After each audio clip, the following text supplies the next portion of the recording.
Hi friends, welcome to my channel raft constructions Nellore.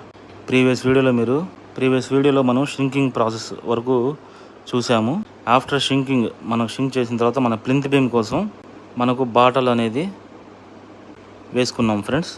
ఈ వీడియోలో మీకు ప్లింత్ బీమ్ ఎలా డిజైన్ చేసుకుంటున్నామో చూడండి ఫ్రెండ్స్. మనకు ప్లింత్ బీమ్ ఎక్కడెక్కడ మనకు ప్లింత్ బీమ్ అనేది వస్తుందో అక్కడక్కడ మనం ఇలా పాత్ అనేది రెడీ చేసుకోవాలి ఫ్రెండ్స్. చేసుకున్నాక దీని మీద మనకు రాడ్ బెండింగ్ అనేది జరుగుతుంది ఫ్రెండ్స్. నెక్స్ట్ వీడియోలో మీరు చూడొచ్చు రాడ్ బెండింగ్ ఎలా చేస్తారో, సెంటరింగ్ ఎలా చేస్తారో నెక్స్ట్ వీడియోలో చూడండి ఫ్రెండ్స్. అలాగే నెల్లూరు మరియు పరిసర ప్రాంతాల్లో ఇంటి నిర్మాణం కొరకు సంప్రదించండి. A to Z మెటీరియల్ కాంట్రాక్ట్తో ఇంటి నిర్మాణం చేపడతాం friends. So please subscribe for more updates. Video మీకు నచ్చినట్లయితే లైక్ చేయండి ఫ్రెండ్స్. అలాగే thanks for watching. More importantly take care friends.